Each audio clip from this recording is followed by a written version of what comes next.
Il y a beaucoup de personnes à l'extérieur qui sont venues. Pour l'instant, il y en a une. Bonjour. Donc, bienvenue aux 15e rencontre d'Espace Marx Aquitaine-Bordeaux-Gironde sur le thème sortir du capitalisme, nécessité ou possibilité. Donc, bienvenue Bernard. Je vais te passer tout de suite la parole et tu vas nous parler d'une approche marxiste du fascisme. Voilà. Alors donc, approche marxiste du fascisme. Donc je pense, on a 50 minutes, je crois, devant nous. Je pense que je vais faire quelque chose autour de 20 minutes, de façon à ce qu'on ait un temps de discussion intéressant. Voilà. Alors, je vais développer mon propos en 3 points avec une brève présentation. Brève présentation pour dire que donc j'ai intitulé mon exposé approche marxiste du fascisme pour rester dans la modestie, dans la mesure où c'est quelque chose d'assez compliqué et d'assez complexe, que par ailleurs je pense être un marxiste non mécaniste, c'est-à-dire que je pense que l'histoire, c'est l'histoire de la lutte des classes, que la lutte des classes se construit autour du travail, du rapport de l'homme au travail et de l'appropriation du travail. Maintenant, je ne pense pas que la conscience sociale soit le reflet de la situation sociale de celui qui pense, et qu'il y a des rapports de domination, notamment, qui viennent s'entrecroiser avec les rapports de classe. Donc voilà. Par ailleurs, à propos de fascisme, le Rassemblement national sera un peu en fond d'écran, mais ça n'est pas mon propos. La deuxième chose, c'est que l'approche du fascisme pourrait être approchée par une réflexion antitotalitaire, en particulier évidemment avec Hannah Arendt, mais là, ça n'est pas mon propos. Mais ce que j'ai dit devrait être recoupé par des analyses du totalitarisme. Alors, dernière présentation, c'est que la gauche, d'une manière générale, quels que soient ses courants et ses tendances, la gauche est d'une faiblesse insigne dans ses analyses du fascisme. Alors, pourquoi? Alors, pas pour des raisons, je sais pas, de maladresse ou autre, mais parce que la gauche ne s'est intéressée, dans le fond, que à l'exercice du pouvoir fasciste. Et donc, et il n'en est resté pratiquement que là, c'est-à-dire est resté à des éléments assez descriptifs de ses horreurs, de sa violence, de l'antisémitisme, enfin, mais en est resté à un système descriptif du pouvoir fasciste, et par contre est assez faible, très faible même, sur non pas l'exercice du pouvoir, mais comment est-ce que le fascisme est arrivé au pouvoir. Alors, essentiellement, je m'appuierai sur, d'une part, le fascisme mussolinien en Italie et le fascisme nazi. Et donc, on aboutit à des vues assez superficielles qui font que, par exemple, on analyse peu le fait que le fascisme n'est pas l'apanage de l'extrême droite et des nationalistes. Le fascisme trouve naissance aussi chez des courants de gauche, en particulier avec Mussolini, qui, autant que je le sache, vient du Parti socialiste, qu'en France, on a l'exemple de Doriot, qui semble être d'ailleurs la seule organisation fasciste qui ait vraiment existé en France, Doriot, qui vient du Parti communiste. Et donc, les choses sont beaucoup plus complexes, et je vais essayer de montrer comment le fascisme a d'autres méthodes pour procéder qui sont très préoccupantes, dans la mesure où la gauche est peu encline à comprendre les phénomènes en question. Alors, d'abord, premier point, pourquoi est-ce que la gauche n'a pas de théorie vraiment du phénomène fasciste? C'est parce que à peu près tous les historiens, qu'ils soient marxistes ou pas, d'ailleurs, ou même libéraux ou simplement démocrates, considèrent que le fascisme trouve son appui social dans, disons, les classes moyennes. Et que pour les marxistes, ces classes moyennes ont tendance à ne jamais trouver de communauté, d'unité au point de vue politique. C'est assez classique dans la philosophie politique française que de dire que le centre politique n'existe pas. Il y a la gauche et la droite, mais que ensuite on est obligé de choisir entre la gauche et la droite. Or, le problème, c'est que justement, les expériences fascistes ont démontré elles étaient en capacité d'organiser les classes moyennes en question, y compris d'y gagner ensuite une majorité, voire une hégémonie dans la population. Alors, pourquoi? Essentiellement parce que, contrairement aux capitalistes ou contrairement y compris un certain nombre de gouvernements de type social-libéral.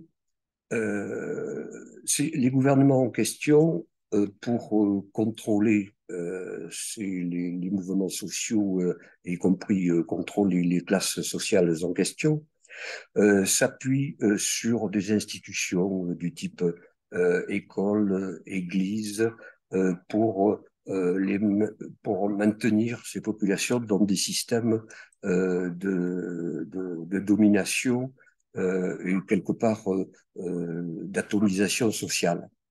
La redoutable réussite, entre guillemets, du fascisme, c'est justement d'avoir su organiser les classes sociales en question et d'avoir réussi à les organiser non pas autour véritablement d'un programme revendicatif, mais autour de phénomènes que l'on pourrait classer, alors c'est Cynthia Fleury, philosophe psychanalyste contemporaine, autour de la question du ressentiment, c'est-à-dire une espèce de, à la fois de déni et avec de déni, mais qui en même temps porte sur des contenus sociaux et déni qui ne sont pas analysés véritablement comme déni. C'est-à-dire que il y a tout un processus complexe qui fait que ces classes sociales sont organisées, mais quelque part n'ont aucune conscience politique au sens où la gauche peut l'entendre, et où c'est une fausse conscience ou une mauvaise conscience ou un ressentiment qui se trouve organisé. C'est ce qui se traduit notamment par des formules prononcées en 1933 par les quelques penseurs de gauche sur le fascisme, dont un notamment, que je considère comme un trotskiste éminent, qui est Trotsky, et lequel de Trotsky affirme le fascisme en tant que mouvement de masse est le parti du désespoir, c'est-à-dire il réussit à allier à la fois terreau social, mais aussi ressentiment, crise économique, mais aussi ce que l'on connaît maintenant dans les formules actuelles, avec la question du déclinisme. Je renvoie aux propos monstrueux qui ont été tenus dans la revue qui s'intitule Front populaire, qui a été tenue par le pseudo-philosophe et l'écrivain Houellebecq. Alors, ce qui fait que donc le fascisme ne repose pas sur un terreau théorique proprement dit. Il repose sur un système organisé d'antidomination. Bon. Alors, par contre, quelque part, il y a un programme du fascisme. Mais ce programme est un programme caché.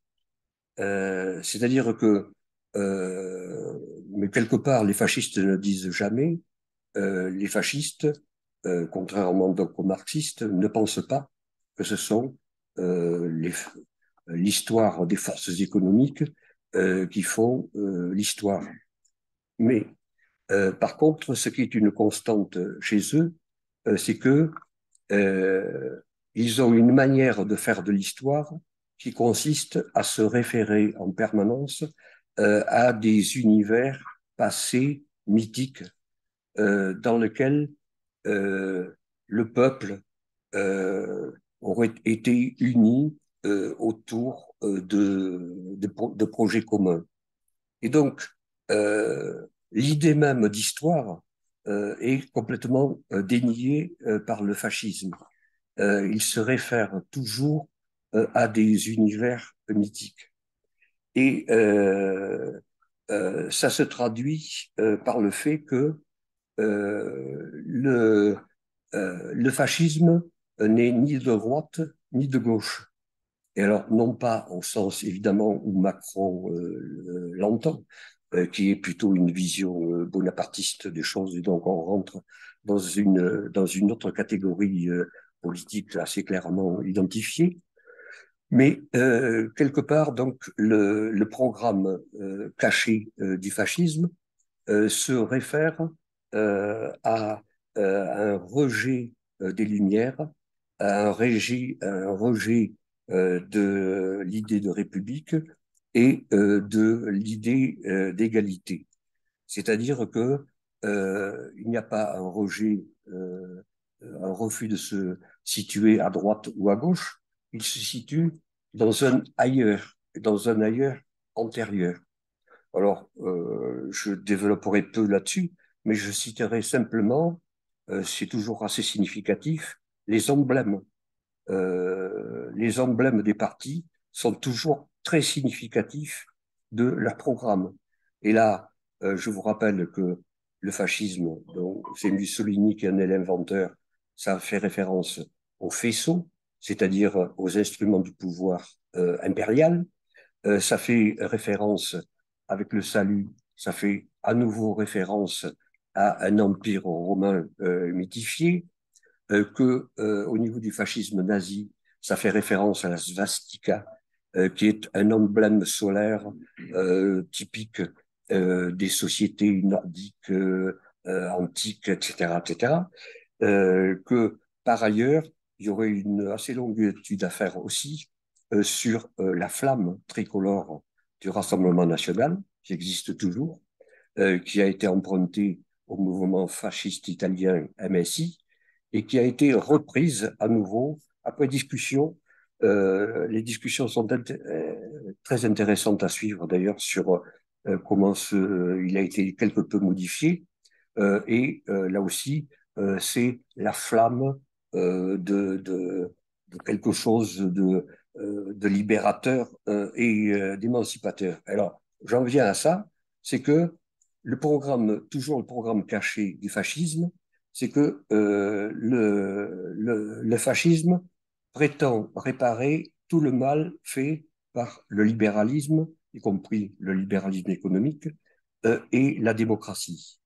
C'est sa prétention, et il pense que c'est son droit, son objectif, et que, par ailleurs, il n'y a aucune limite légale ou morale à opposer à ce projet de réparer le mal fait par le libéralisme et la démocratie.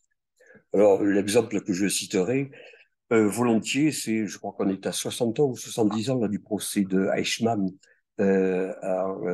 en Israël. Eichmann, de manière assez surprenante, plusieurs fois s'est référé à la morale de Kant où il faut exercer le devoir pour justifier ses actes. C'est-à-dire que quelque part, son fascisme est clairement assuré au nom d'un espèce de droit moral. Donc voilà pour ce qui est du fascisme. Alors maintenant, troisième et dernier élément, qui est ensuite, au point de vue politique et militant, est le plus préoccupant, c'est que le fascisme se développe de manière totalement indépendante de l'État et de la bourgeoisie, en principe maîtresse de l'État en question. C'est-à-dire que certains courants présentent le fascisme comme le dernier recours du capitalisme contre le prolétariat. C'est beaucoup plus complexe que ça, parce que d'autre part, ça s'accompagne du pronostic politique que tant que la bourgeoisie explicitement ne choisit pas le fascisme, il n'y a pas de danger fasciste. Bon. Or, le problème, c'est que la bourgeoisie, euh, quelque part, a une grande stupidité et elle aussi une grande incompréhension des processus d'avancée du fascisme. Et elle pense pouvoir l'instrumentaliser alors que c'est le contraire qui se produit.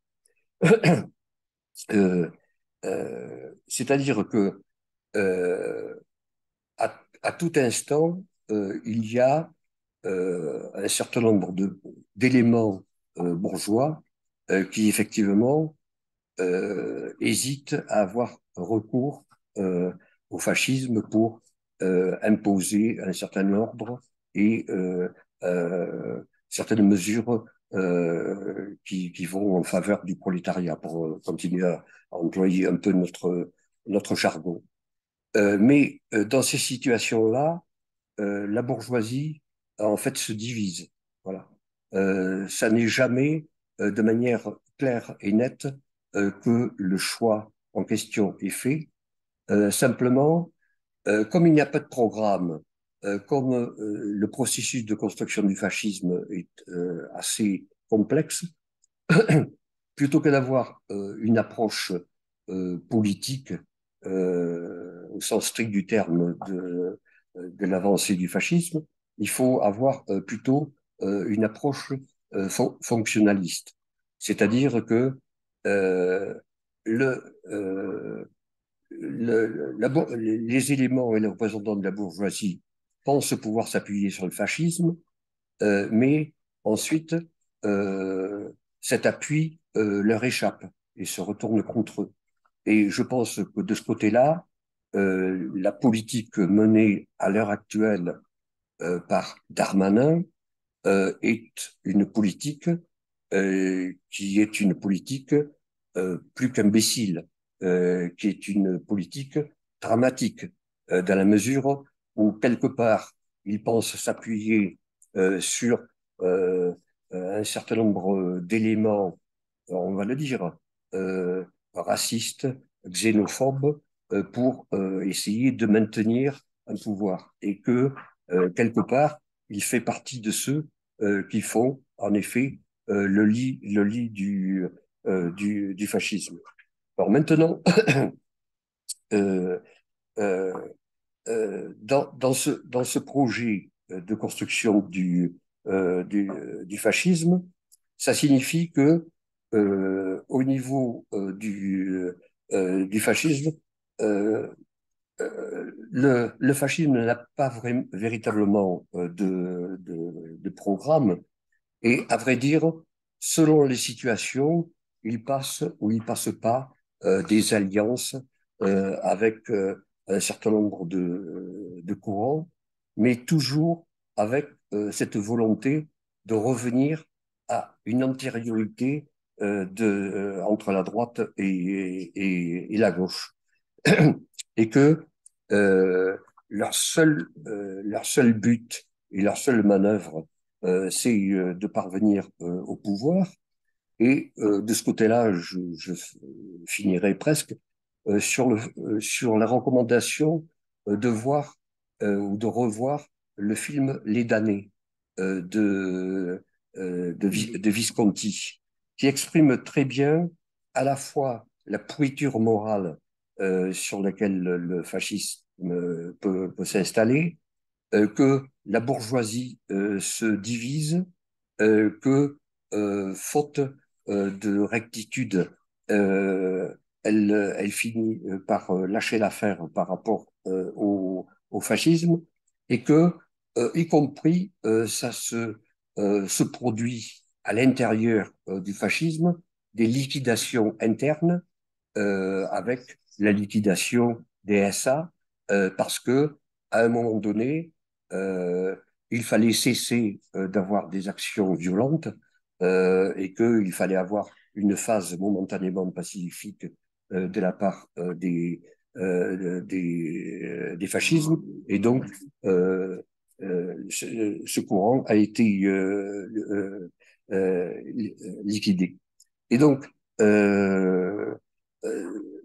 voilà comment procède le fascisme pour parvenir au pouvoir, et que quand il est au pouvoir, malheureusement, je reprendrai les thèses du caractère performatif du langage, c'est-à-dire que euh, lorsque le fascisme est installé, ça veut dire que ce fascisme, il va être indéboulonnable. Et donc, je citerai en cela une formule de Göring en 1931 qui dit: nous voulons prendre le pouvoir légalement, mais ce que nous ferons de ce pouvoir, quand nous l'aurons, c'est notre affaire. Voilà. Bien. Combien de temps ça m'a pris? 30 minutes. Un peu moins. 25. Merci Bernard.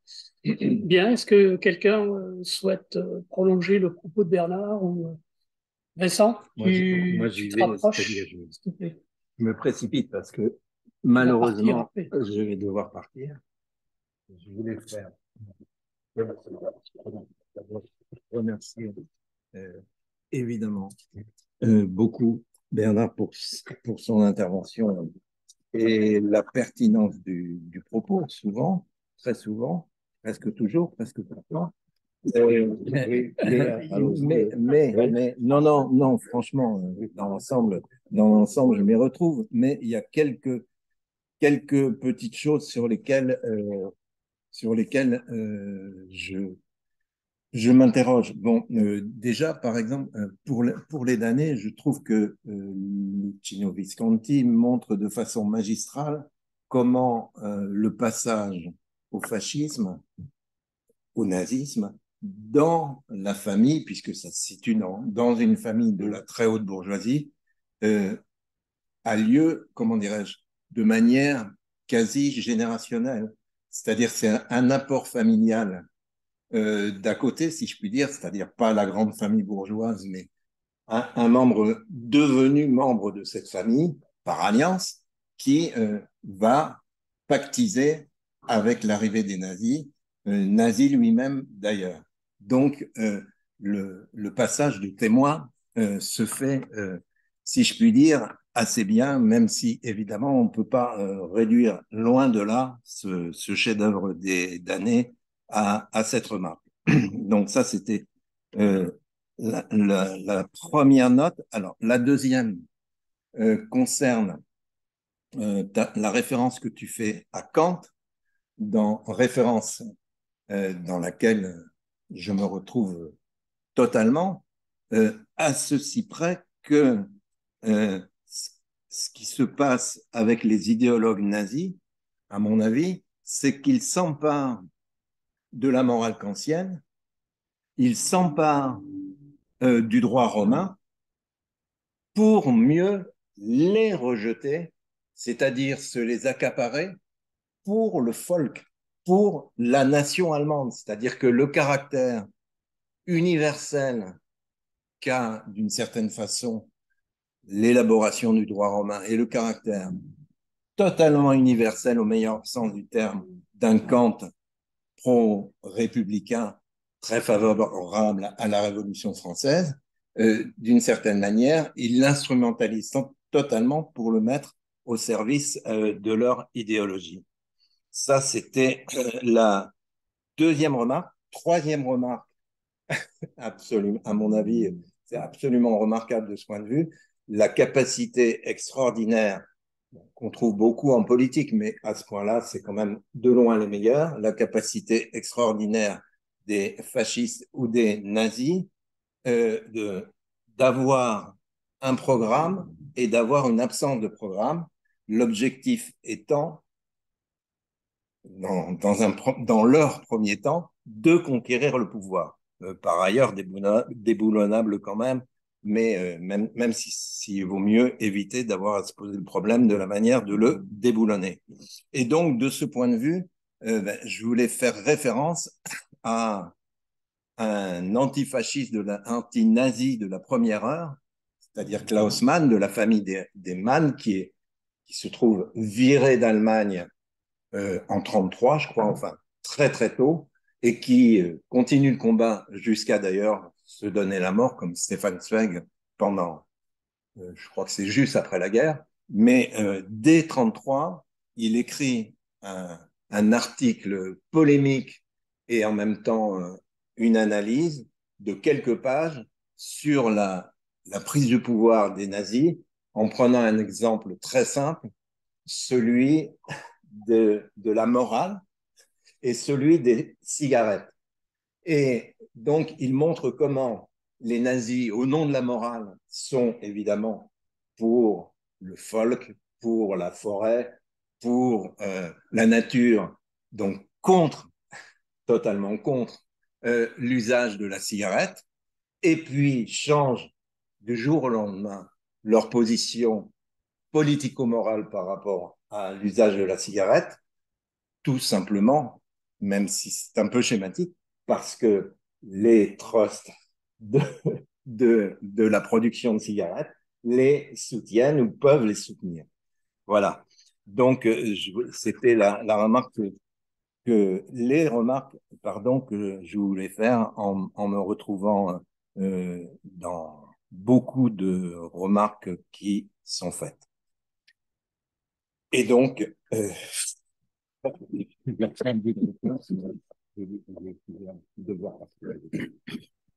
Tu veux réagir? Thierry, tu souhaites intervenir? Oui, écoute, oui, je voulais voilà, t'interroger. Déjà, je voulais te remercier pour le souci que tu as de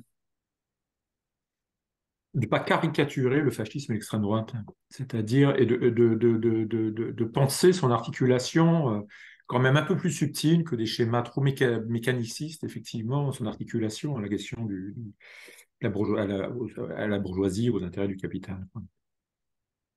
Et alors, de ce point de vue, je pense à un texte de Slavoj Žižek. C'est un traité pour l'intolérance, je ne sais plus le titre exact. Petit provoquant comme ça, un appel à l'intolérance, hein, à refuser toute éthique de la tolérance. Bon, je ne rentre pas sur ce point-là, mais il y a un chapitre qui est très intéressant qui s'intitule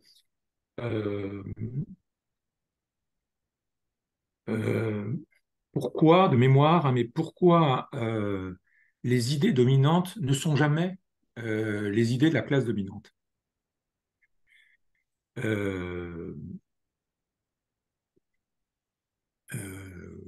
Voilà. Je crois que dans son chapitre, il vient nuancer un petit peu en disant jamais seulement ou jamais complètement. Et ce qui l'intéresse, c'est la question du fascisme, justement, dans ce point. Donc, il porte une forme de contradiction à Marx, même si il va articuler, en fait, pour faire son analyse de mémoire, hein, mais Marx et la critique que Marx fait, par exemple, du phénomène religieux, et Freud. Il propose d'analyser le fascisme en utilisant l'analyse du rêve chez Freud, la distinction entre contenu manifeste et contenu latent. Et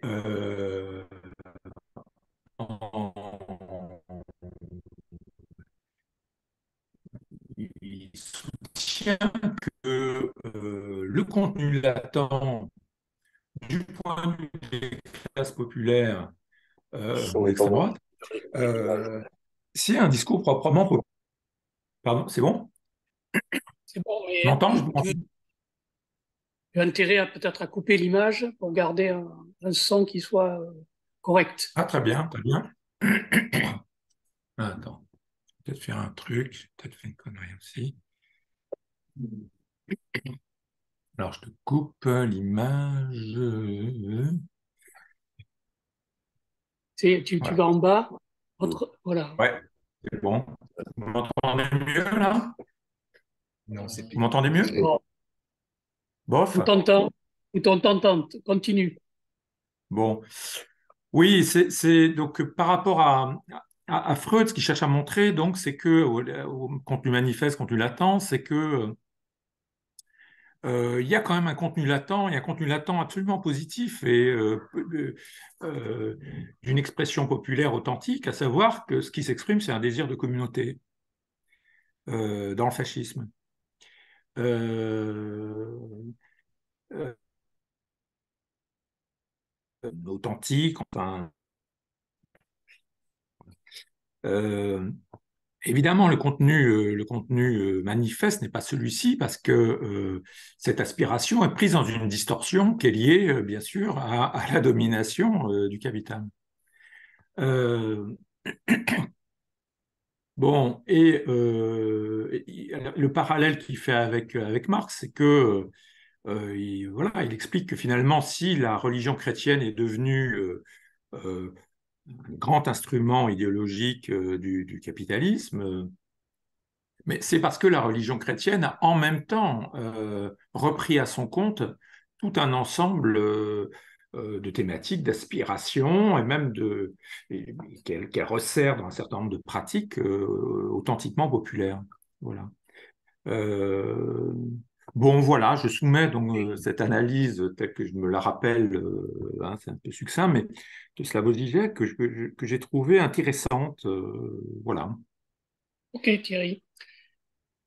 Tu souhaites intervenir tout de suite ou vas-y. Jean-Marie, tu te rapproches, s'il te plaît? Non, c'est pour qu'on puisse enregistrer ta question tout bêtement. Je vais te laisser la place. Ça va là? Là, c'est bon. Bernard, bon, merci pour ton exposé. Je me demandais si la situation espagnole avec le franquisme relevait de la parce que tu n'as fait référence est-ce que le franquisme peut rentrer dans la même analyse? Surtout qu'il me semble qu'il y a une part prépondérante de l'Église en faveur de la contre-révolution républicaine. Et donc, est-ce qu'il y a d'autres dimensions qui pourraient enrichir l'analyse avec d'autres situations? Ma deuxième question fait référence à la fois à ce que tu as dit au début et tout à fait à la fin. Bon, si j'ai bien compris, tu dis que bon, on ne peut pas uniquement se référer au terreau économique et social pour comprendre cette dynamique-là. Et tu disais au début qu'il y avait des rapports de domination autres que ce rapport de classe qu'il fallait faire. Mais à la fin, en faisant référence à Darmanin, justement, où on voit que les propos qu'il tient bon, font appel au registre du racisme, de la xénophobie, etc., etc. Et or, dans le fascisme que l'on a connu donc, pendant le milieu du XXe siècle, est-ce que ces éléments-là, d'autres formes de rapports de domination, intervenaient pour la prise du pouvoir du fascisme? C'est clair, ma question. Oui, oui. Voilà. Alors, d'une certaine manière, en, euh, en en répondant à aux deux premières de tes questions, alors, je ne vais pas me prétendre le, le garant de l'orthodoxie de la définition du fascisme. Simplement, ce que je constate, c'est que pour théoriser ce qu'est le fascisme, on ne s'appuie que principalement d'ailleurs sur l'Italie et sur l'Allemagne. Bon. Alors, à mon avis, parce que ce qui s'est passé en Espagne, mais aussi au Portugal, euh, relève plus du coup d'État militaire euh, que, que du fascisme. Voilà. Parce que, de toute façon, euh, euh, ni Franco ni Salazar n'ont réussi à gagner l'opinion publique, ce qui n'a pas été le cas ni en Italie, ni en Allemagne. Il n'y a pas eu des fuites massives d'Italie ou d'Allemagne pour venir se réfugier dans les pays démocratiques. Euh, et les phénomènes de prise du pouvoir ne sont pas les mêmes. C'est-à-dire que ce soit en Italie ou en Allemagne, le pouvoir s'est pris démocratiquement, entre guillemets. Mais là aussi, avec quand même des limites, parce que euh, euh, c'est le cas pour... il faudrait rentrer dans les détails, mais quelque part, la marche sur Rome de... Vous saviez combien il y avait de personnes? Entre 9 et 12 000 personnes. Donc, c'est pas un raz-de-marée. Euh, il y a eu, là aussi, euh, la bourgeoisie qui s'est crue beaucoup plus fine et qui a pensé que là, on allait pouvoir rétablir l'ordre avec ces gens-là, et après, ça leur échappe. En Allemagne, malgré 2 votes successifs, Hitler n'a jamais obtenu une majorité à 50%. Il est resté à 41%. D'accord? Mais là aussi, enfin, mais, et donc, au, au niveau, ce qui caractérise le fascisme, c'est justement qu'il qu'il n'est pas lisible par les critères de philosophie politique classique. Voilà. C'est-à-dire que euh,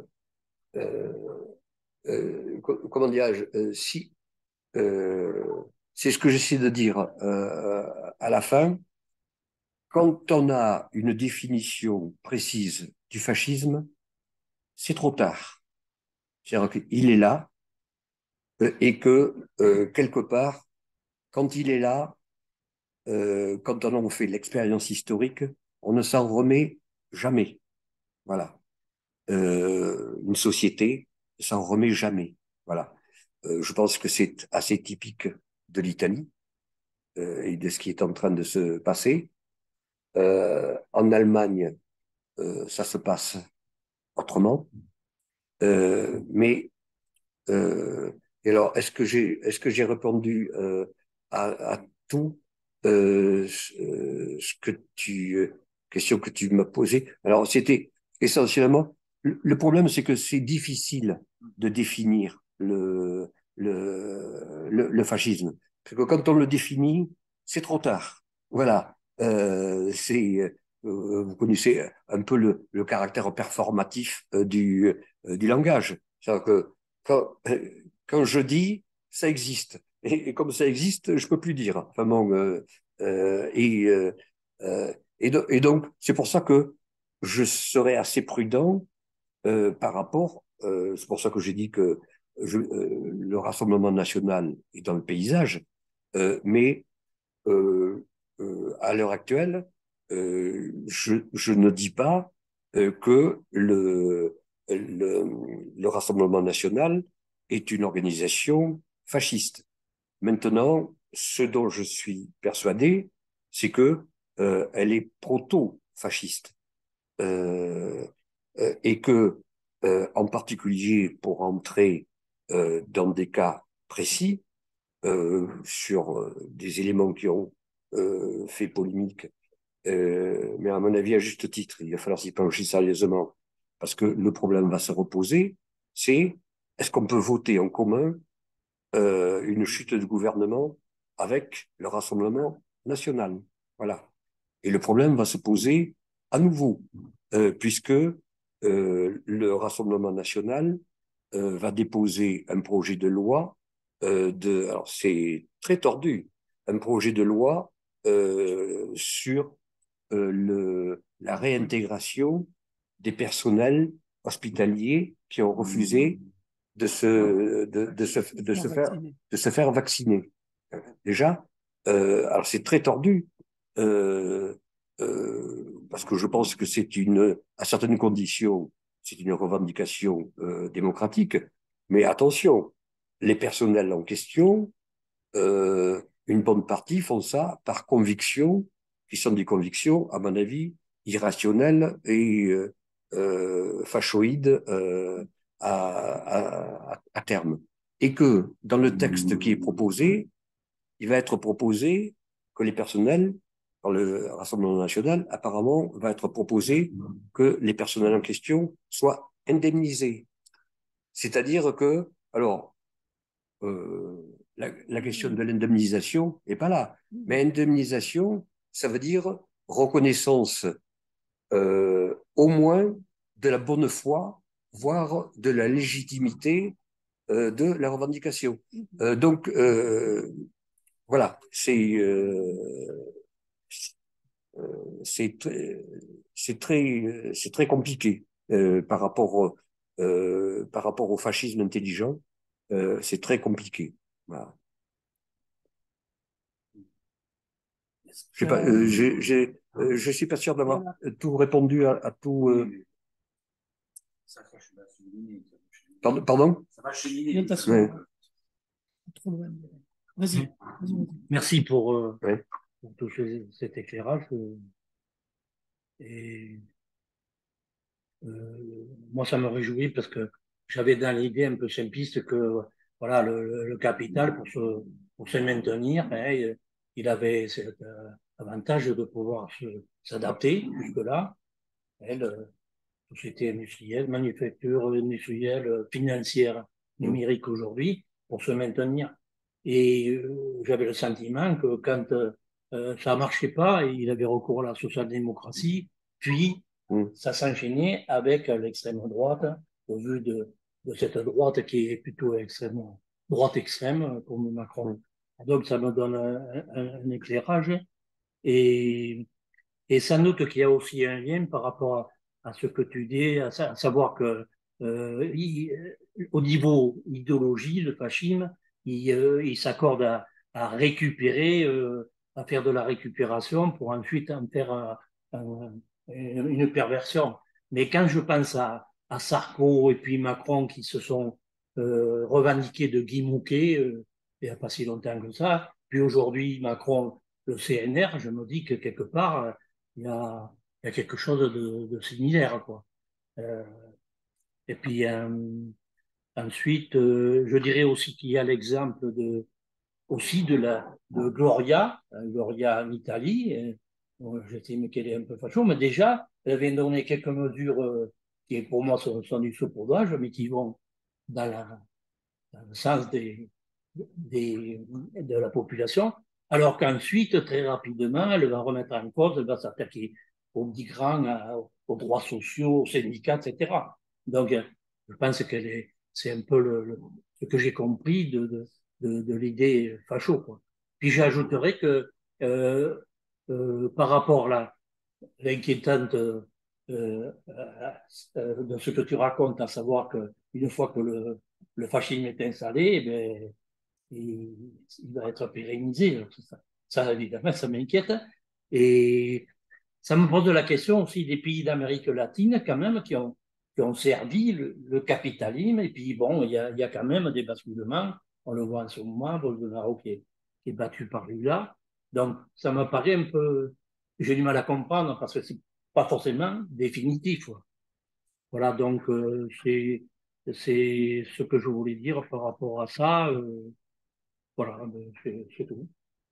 Avant que éventuellement Oui, tu répondes, moi je voudrais te réinterpeller oui, sur le fait que quand on évoque le fascisme nazi, on n'explicite jamais le terme nazi qui s'appelle, qui veut dire oui, national-socialisme. oui. Or, ça rejoint un petit peu des éléments d'analyse que tu nous as évoqués tout à l'heure, disant que le fascisme n'était ni de droite ni de gauche.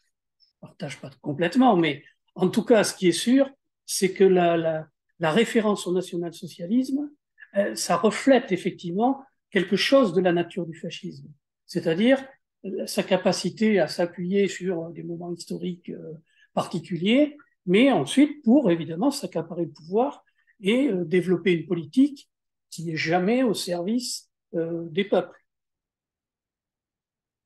Euh, ouais, je sens que je pense qu'il faudrait avoir une autre, encore une autre discussion.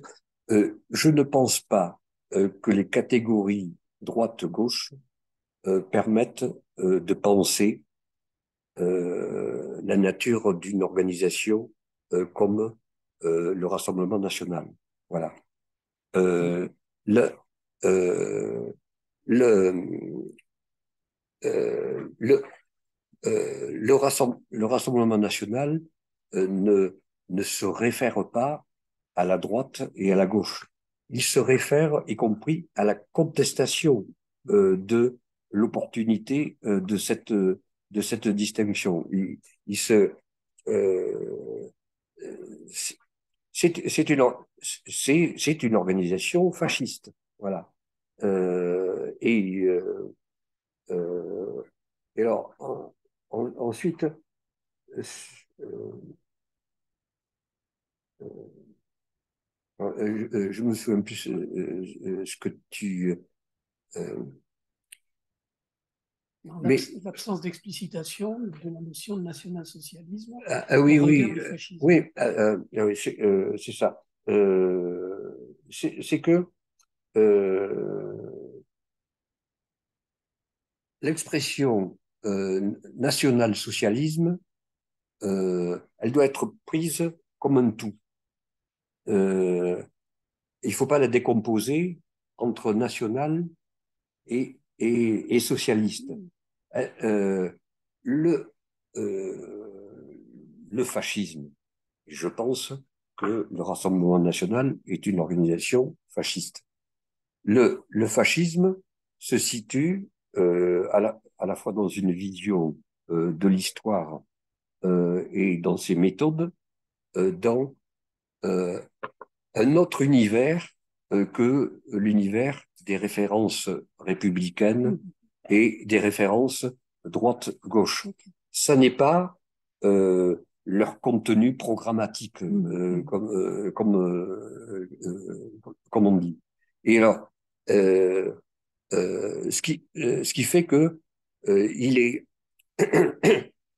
il est assez difficilement pensable euh, pour nous, et en particulier pour la gauche, qui pensons à travers les catégories en question.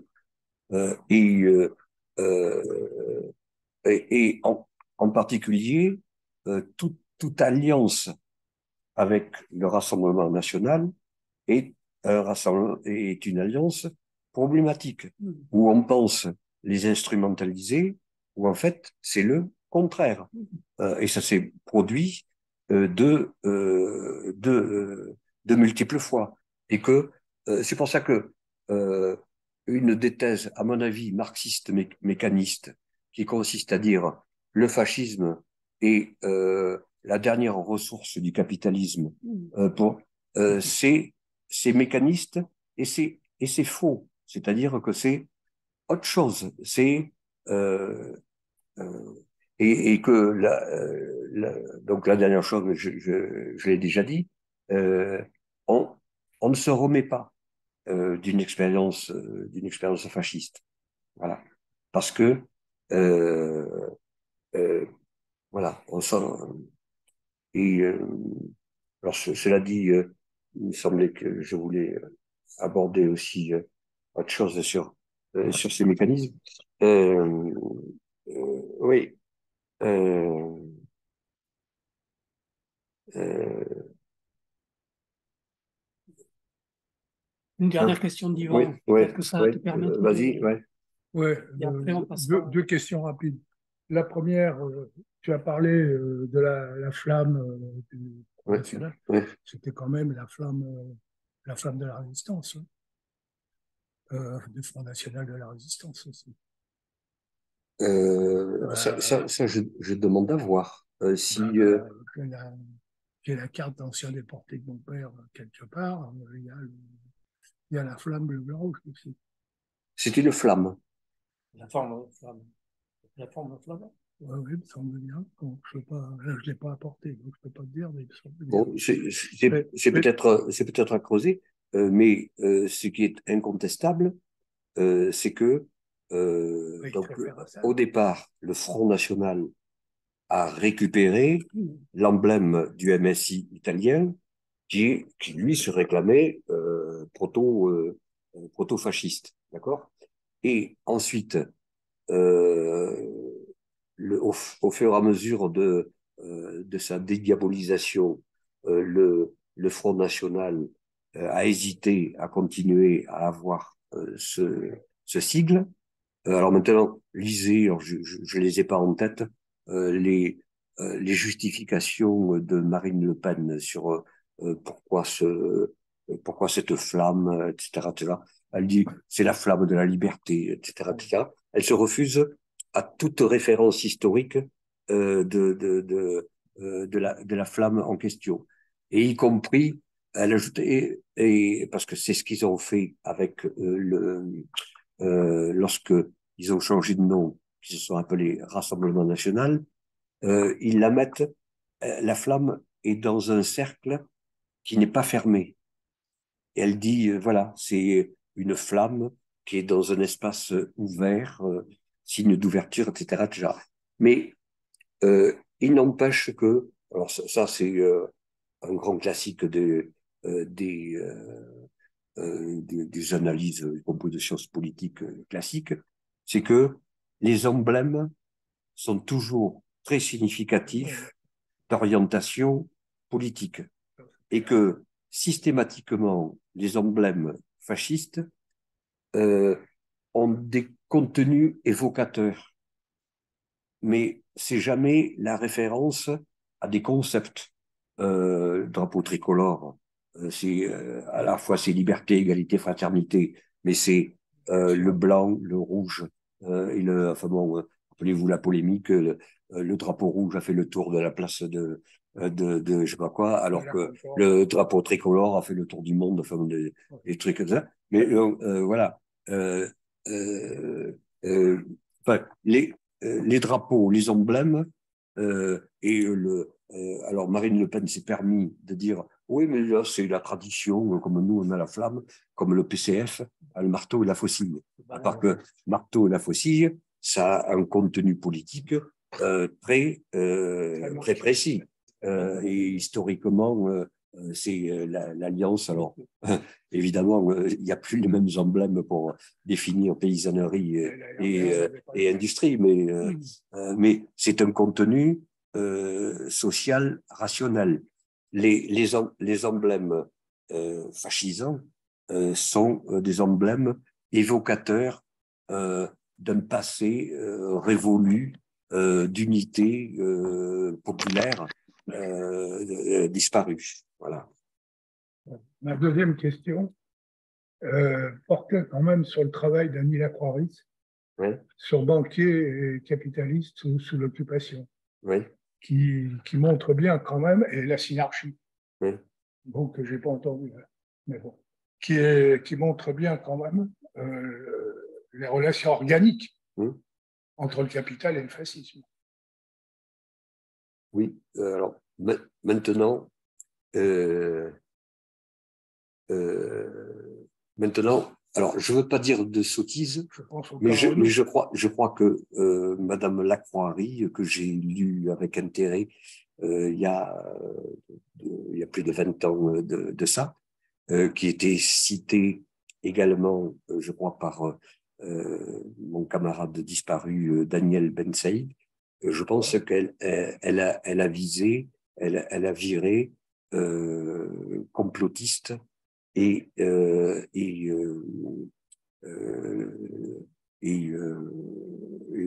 Rassemblement national, quoi.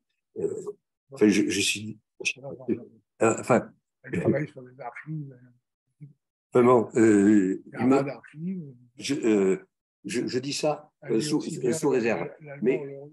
Mais je pense que c'est une profonde erreur que de penser que le fascisme est l'instrument du capitalisme. Voilà. Pas ça qu'elle dit. Hein? Pas ça qu'elle dit. Elle dit que le capital a utilisé, donc le fascisme s'est installé, enfin, Hitler a quand même été en partie financé, y compris par Rothschild. Oui, mais enfin, dans ce que j'ai pu lire, les capitalistes, ils ont financé aussi. Mais les capitalistes, ils ont financé surtout le Parti social-démocrate et voilà. Pas l'autre. Mais enfin, Louis Renault, il a quand même été condamné à l'indignité nationale. C'est pas pour rien. Je veux dire, il a quand même mis ses usines au service du nazisme. Oui, mais Citroën, je crois, en a fait, a fait différemment. Voilà. Bien. Ce que je vous propose, on pourrait continuer, y compris sur cette question-là. On va arrêter pour pouvoir donner la parole à l'intervenant suivant. Donc, merci beaucoup, Bernard. Oui. Et on poursuivra sur ces questions. C'est toujours effectivement un travail qui est passionnant.